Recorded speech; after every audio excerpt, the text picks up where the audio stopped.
Thanks. Good morning, everybody. Also, the people back home. Yeah, ladies and gents, obviously you can see we went last week with a 7-1 split. Obviously, natuurlijk, maar Afrikaans praat skiet. Natuurlijk met die gedagte dat Engeland ons is die enigste span wat 'n 6-dag turnaround het, saam met al die ander spanne, en Engeland is die enigste span wat nie 'n 6-dag turnaround ergens gehad het nie. So ons moes voorbereid wees op 'n span wat baie vars gaan wees, 'n Engeland span wat baie gedetermineerd en desperaat sal wees, net soos ons desperaat is, maar miskien vir ander redes. Hulle sal natuurlik hulle momentum bietjie wil swaai. So hopelik kan ons die pak forwards kan hulle vars genoeg wees. Dis ook een van die redes hoekom ons met 'n 5-3 split gegaan het. Obviously Sia's terug as kaptein, en dan die agterlyn is omtrent heeltemal 'n nuwe agterlyn. Net Grant Williams bly in die agterlyn, wat omtrent so is. En ja, dis maar die basiese redes. En wat verwag ons van hulle?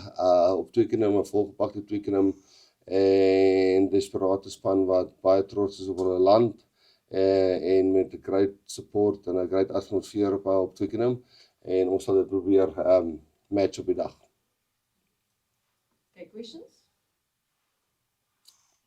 Yeah, 12 changes in just a week and a 5-3 split on the bench. Can you explain your thinking about that, please? Yeah, that thinking was done 3 weeks ago, prior to us getting onto the plane, even when we were in Jersey. And it's purely, we've been rotating the whole year. We're trying to, first of all, create depth, but quality and depth, and also caps experience, that if we get 2 or 3 injuries, all of a sudden that the third guy is not totally new to the system and knows our system. We're also trying to get versatile players who can cover more than one position. And then obviously, I think that I'm talking under correction here, but I think out of all the teams, England is the only team that does not have a 6-day turnaround. And our 6-day turnaround is in the England week. So for us to make sure we can handle their kicking game, which seems to be something that they really fall back on, and their rush defense, that will certainly have a heavy toll on our backs. That's where we went with a 5-3 split. And then hopefully our forwards are fresh from not playing all of them 80 minutes except even Etzebeth. So that was the thinking. But Rassie, would you expect England to fall back to a more kick-heavy game like they did in the semi-final last year? Yes, I do think sometimes one, and I'm not saying Steve will do it because he's, he's a man and he's a brave man, and he knows what he wants, and he's been successful playing a certain style. I'm talking about Leicester and other teams who he's been involved with and played with. And surely at Leicester, very much driven around pressure, physicality, kicking game, scraps around kicking game, and the defense system. When you lose 2 games, even if it's by a point or last minute try, the pressure do start to build. I've been there. I certainly know how quickly that can get to you, and then one normally falls back onto what works for you. I think they've been successful like that in the past. So we very much expect them to try and squeeze us with the kicking game.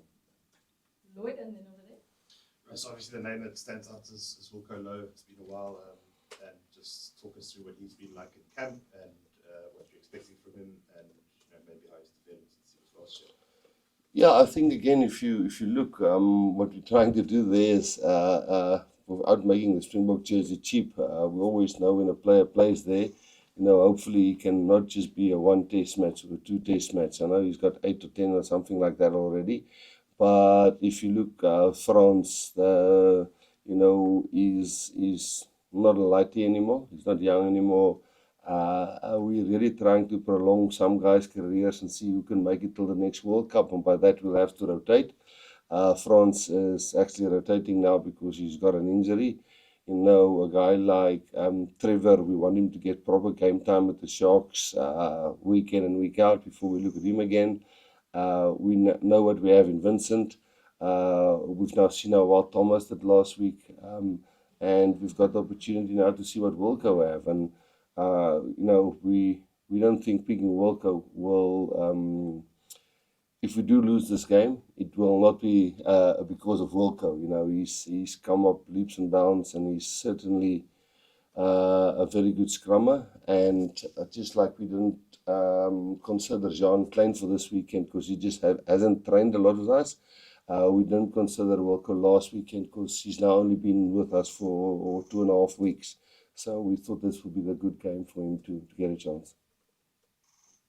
England have struggled in the fourth quarter in a couple of their last matches. They lost it in the last couple of plays in the last couple of weeks. Can I ask what you put that down to? Have you seen any sort of threat of failure? For me to comment on why other team doesn't finish in the last couple of minutes is difficult because I don't know their plans exactly and how they play and how they manage players and I do know they've got a big management staff and a very scientific way of looking at things.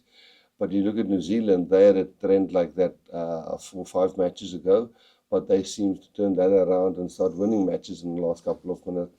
I do know England play a really energy sapping game, which take a toll on us, our backline. But I think their rush defense also takes a toll on them. You know, rushing up 5 meters, rushing back 5 meters, rushing up 5 meters, rushing back 5 meters. That certainly puts us under pressure. But also, you know, if you can keep the ball, that will certainly tire them a little bit. But then again, we're also a team that have line speed. So it might be somewhere in there, but I can't say with conviction. How much of an advantage does it give a team when they have a 7-day preparation and the opposition has a 6-day preparation? No, massive. It makes a massive role. The one basically have 2 training days in which you must put in all your departments, and you know that's why we already picked the backline for England the previous week. You know, the guys Jesse, Damien, Cheslin, Kirtley, Fussy, those guys. Last week Thursday, after they helped the guys prepared for Scotland, they turned their heads to England and they started analysing England and so on, just to try and be on par with England, because England would have had a 8-day turnaround, didn't they? No, 7-day turnaround, sorry. So yeah, you've got a training day less, and then if you do have a training day, the same amount of training days, you've got the recovery day less. So it's quite big.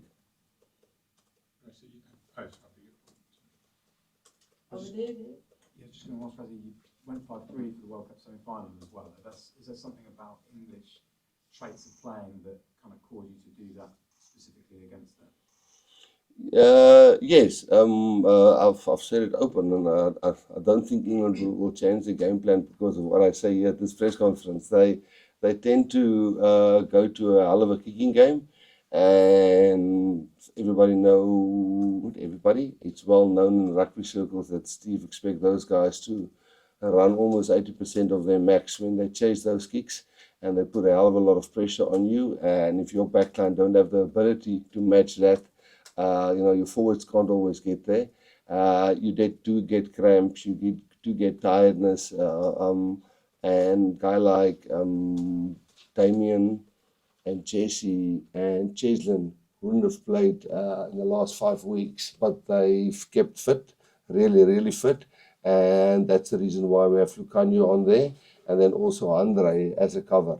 And also Quibus, who's mostly some of those guys. Andre has played for 80 minutes now.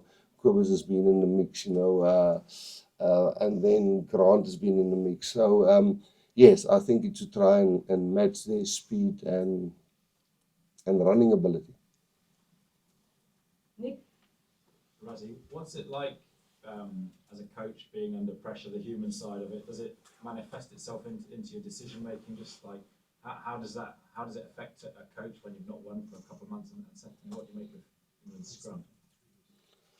No, look, we've been on that side. 2-3 years ago, we lost 3 on the trot when Jacques was the coach, and the next one was New Zealand that we played, and it was almost 4 on the trot, And I think it depends on who's the men in the room and the women in the room and the management in the room and who's your CEO and who's your board, and do they make you feel safe, or do they make you feel you've got a gun against your head? Do you make emotional decisions? I think when you can try and create the environment that, listen, let's be non-emotional and say, yes, the All Blacks, we almost got them, you know. Australia, last minute try, you know, if we just didn't sleep there and we're sharp there, you know, it could have been 2 wins. So if you can just do it emotionally and put pressure on those coaches there, it's not nice. It's not lacquer. You tend to make emotional decisions but I think Steve is too smart for that, and you start listening to what the media say, and where they are sometimes right, you try to please them a little bit, but I don't think he's that kind of man, and hopefully, you know, no, I don't know, hopefully, maybe we say the other way, but hopefully the environment around him is for him to still believe in what he's doing, and hopefully he'll get the win next weekend. The scrums, no, the Colts there, and you know, Jamie and those guys, we've got them on a few occasions, but they certainly have had our number at a few occasions. And yes, the World Cup final, we did get that last scrum, but it was a battle from the beginning till the end. The previous World Cup, Sinclair got a concussion in the first 3 minutes, you know, so. But then, to be fair, I think out of the last 6 times that we've played outside the World Cup, I think, or 5 times, they won 4. You know, so realistically, we're not living in this bubble where we don't know that we don't have a great record here. And because they might be a little bit under pressure, gives us no advantage because we haven't done well at Twickenham in the last 4 or 5 years.